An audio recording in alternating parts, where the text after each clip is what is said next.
Assalamualaikum warahmatullahi wabarakatuh. Allahumma sholli ala sayyidina Muhammad wa ala ali walhamdulillahi rabbil alamin.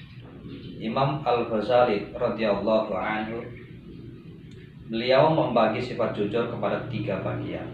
Yang pertama, jujur menurut Imam Al-Ghazali yang pertama adalah jujur dalam niat.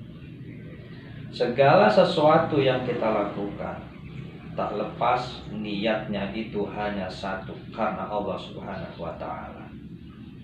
Niatkan semuanya karena Allah Subhanahu wa ta'ala. Niat sholat kita, niat karena Allah Subhanahu wa ta'ala. Niat puasa kita, niatkan semuanya karena Allah ta'ala. Niat zakat kita, niatkan karena Allah Subhanahu wa ta'ala. Sedekah kita, niatkan semuanya karena Allah ta'ala. Bahkan sampai tidur pun kita niatkan semuanya karena Allah Subhanahu wa ta'ala.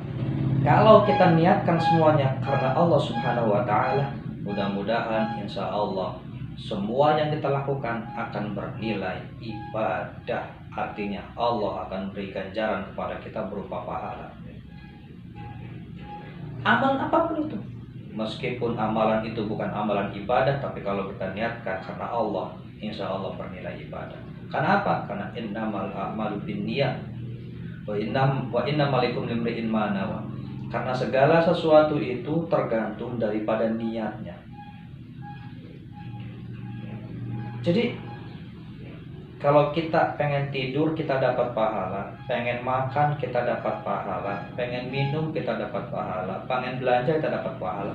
Niatkan semuanya karena Allah Subhanahu wa ta'ala. Itu yang pertama, jujur dalam niat. Yang kedua adalah jujur dalam perkataan. Sebagaimana firman Allah Subhanahu wa ta'ala dalam Quran surat Al-Ahzab, Quran surat ke-33 ayat 70. Allah berfirman, Bismillahirrahmanirrahim. Ya ayyuhalladzina amanu taqullaha wa qulu qawlan sadida. Wahai orang-orang yang bertakwa, wahai orang-orang yang beriman, bertakwalah kamu kepada Allah dan berkatalah yang jujur atau berkatalah yang benar.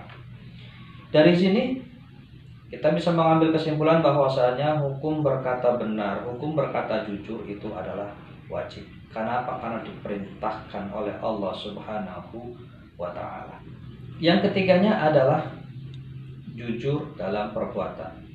Sebagaimana firman Allah Subhanahu wa ta'ala dalam Quran As-Saff ayat 2 dan 3. Bismillahirrahmanirrahim. Ya ayyuhalladzina amanu lima taqulu ma la taf'alun kabura maqtan 'indallahi an taqulu ma la taf'alun.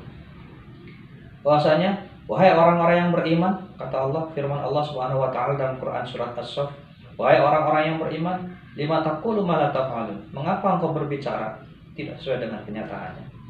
Kabura maqtan 'indallahi an taqulu ma la taf'alun. Sungguh perbuatan itu sangat dibenci oleh Allah Subhanahu wa ta'ala jika berbicara tidak sesuai dengan kenyataannya. Jadi yang pertama menurut Imam Al-Ghazali membagi sifat jujur dalam 3 bagian. Yang pertama adalah jujur dalam niat, niatkan semuanya karena Allah. Yang kedua adalah jujur dalam perkataan, apa yang kita ucapkan harus sama dengan yang sesungguhnya, yang kebenarannya. Yang ketiga adalah jujur dalam perbuatan. Karena apa? Karena kalau perbuatan kita berbeda dengan apa yang kita ucapkan, Allah sangat mengetahui. Mudah-mudahan apa yang disampaikan ini ada manfaatnya. Subhanaka Allahumma wa bihamdika asyhadu an la ilaha illa anta astaghfiruka wa atubu ilaik. Wallahu a'lam bishawab. Wassalamualaikum warahmatullahi wabarakatuh.